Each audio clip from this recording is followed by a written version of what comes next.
मैं फिर से अपने गुरु देवादिदेव महादेव के चरणों में प्रणाम करती हूँ। इस कालखंड के महामानव शाह हरिंद्रानंद भैया शक्ति स्वरूपा दीदी नीलम आनंद के चरणों में प्रणाम करती हूँ। मेरे समस्त गुरु भाई बहन के चरणों में मैं प्रणाम करती हूँ। मेरा प्रणाम स्वीकार करें।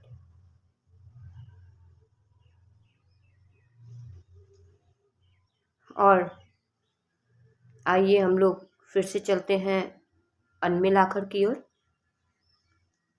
और सुनते हैं हम लोग आगे क्या हुआ।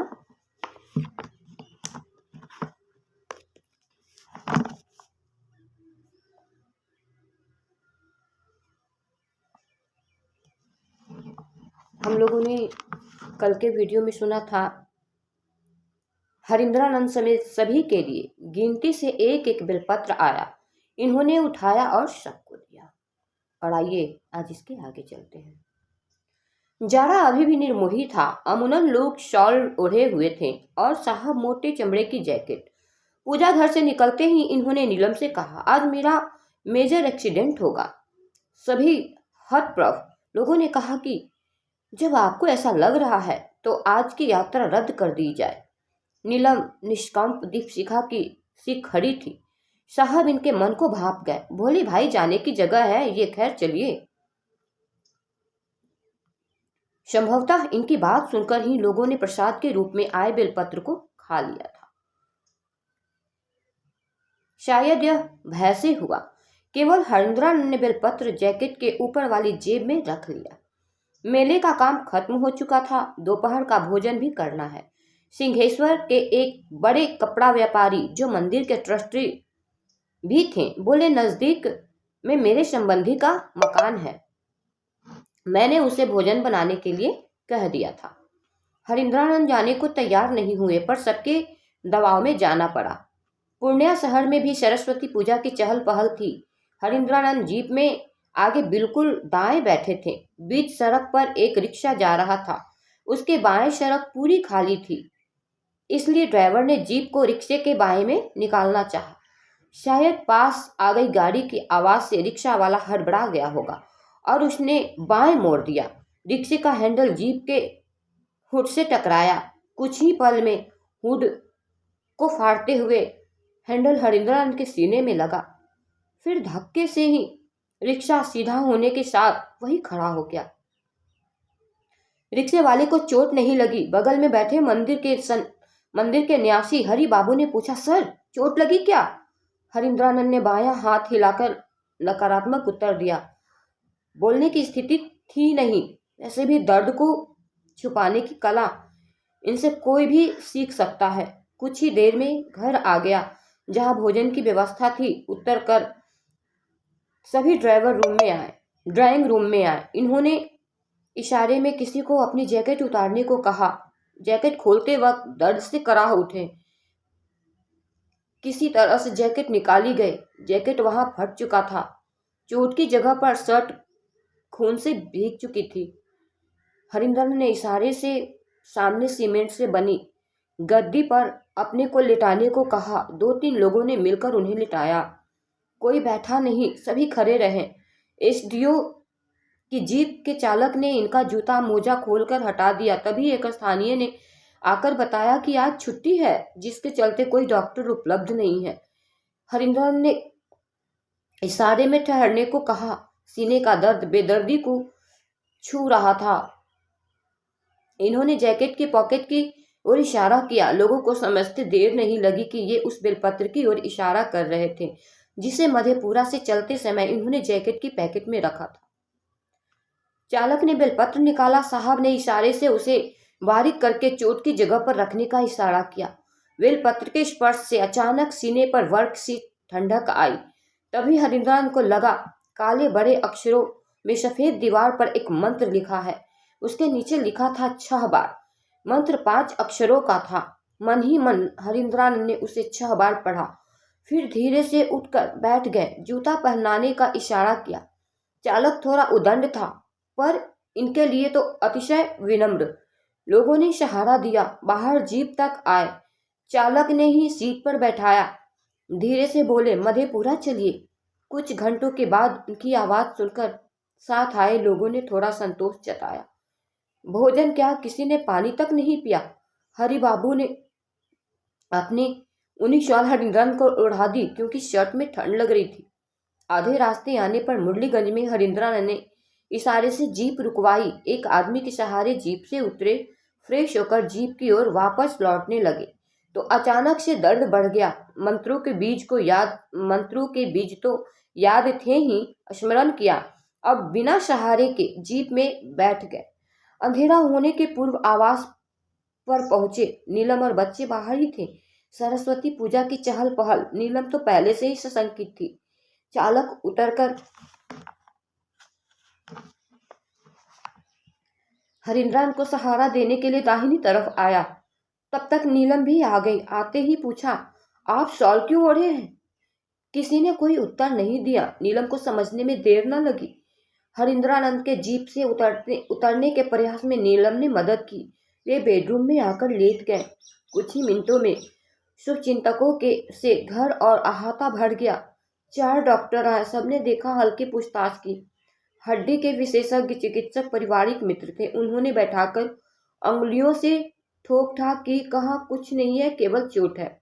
बाहर भीड़ थी किंतु बेडरूम में नीलम और डॉक्टर को छोड़कर कोई नहीं। डॉक्टर ने कहा, सुबह 9 बजे अस्पताल के ओटी में आ जाइएगा, एक्सरे होगा।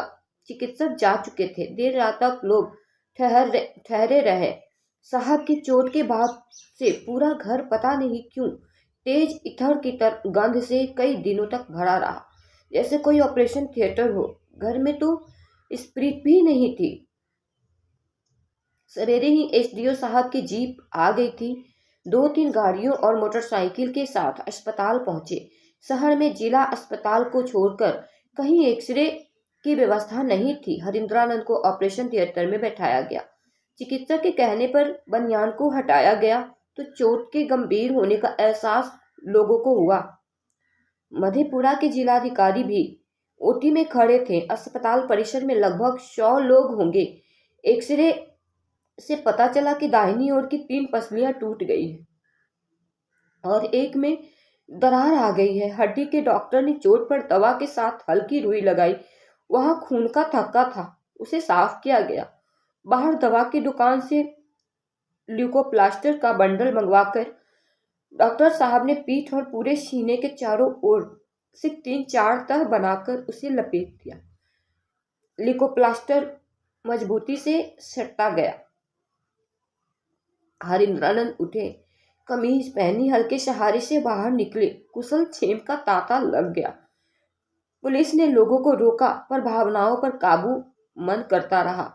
पुलिसिया जोर नहीं, आवाज पर भी भीड़ थी। शाम में सहरसा जिला मुख्यालय से हड्डी के प्रख्यात विशेषज्ञ डॉक्टर को बुलाया गया।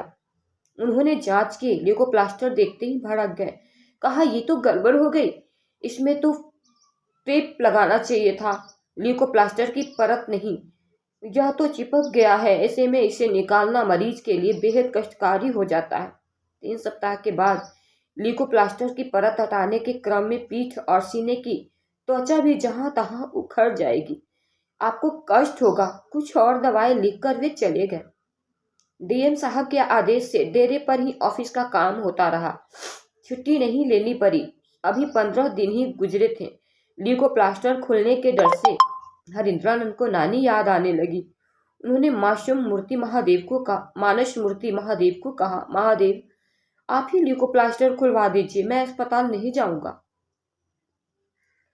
महादेव की दया से आपके लौकिक कष्ट दूर होते हैं, यह परखने की बात थी ही नहीं। दूसरे दिन जब ये सोकर उठे तो देखा कि लगभग 6 इंच लंबा ल्यूकोप्लास्टर खुद से खुल गया था और बाहर लटक रहा था। नीलम ने लटके हुए टुकड़े को कैंची से काटकर फेंक दिया। सिलसिला आने वाले कई दिनों तक चलता रहा, जब तक कि अधिकतर ल्यूकोप्लास्टर खुल न गया। रोज सुबह ये सोकर उठते और दीदी निकले हुए हिस्से को काट देती। 20वां दिन आ गया। चोट के पास मुश्किल से 1 इंच का ल्यूकोप्लास्टर सटा रह गया था। अब हरिंद्रन ने उसे स्वयं निकालना चाहा। इस प्रयास में प्राणांतक पीड़ा हुई। जैसे हाथ लगाया उसे वैसे ही छोड़ दिया। नीलम ने कहा, इसे भी महादेव को ही निकालना होगा। दूसरे दिन सुबह सोकर उठा तो देखा लीको प्लास्टर का कहीं कोई निशान नहीं, बिस्तर पर भी नहीं। शिव गुरु की दया इससे विशेष क्या होगी। इन 3 हफ्तों में शिव गुरु की चर्चा भी चलती रही। समस्याएं अपनी जगह है, गुरु का काम अपनी जगह।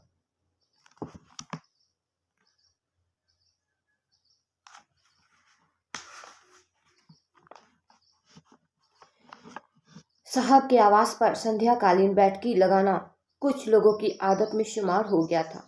एक दिन उन्होंने बिंदेश्वरी की ओर देखते हुए कहा, पूछा किसी को कुछ पूछना है।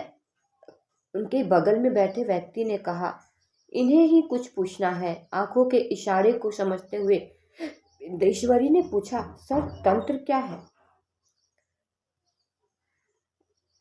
हरिंद्रानंद ने कहा, प्रेम और समर्पण। बिंदेश्वरी ने कहा, स्पष्ट नहीं हुआ, फिर से समझाया जाए। कल समझाऊंगा, रात काफी बीत चुकी है, अब घर जाइए, इन्होंने कहा।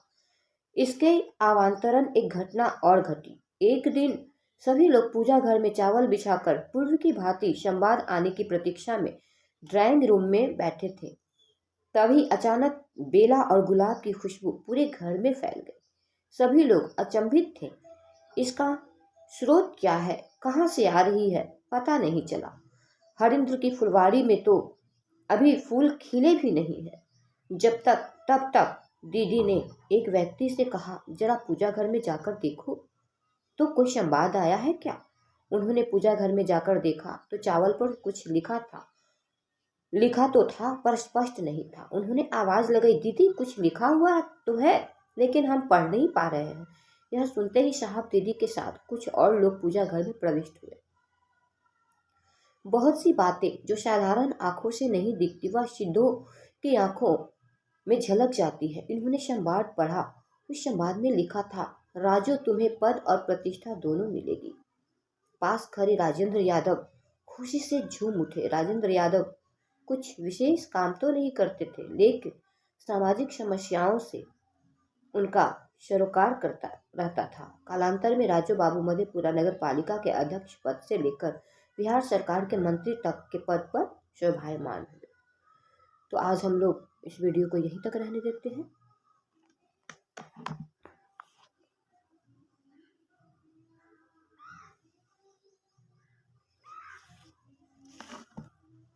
और मैं फिर से आप सबों के चरणों में प्रणाम करती हूँ। मेरा प्रणाम।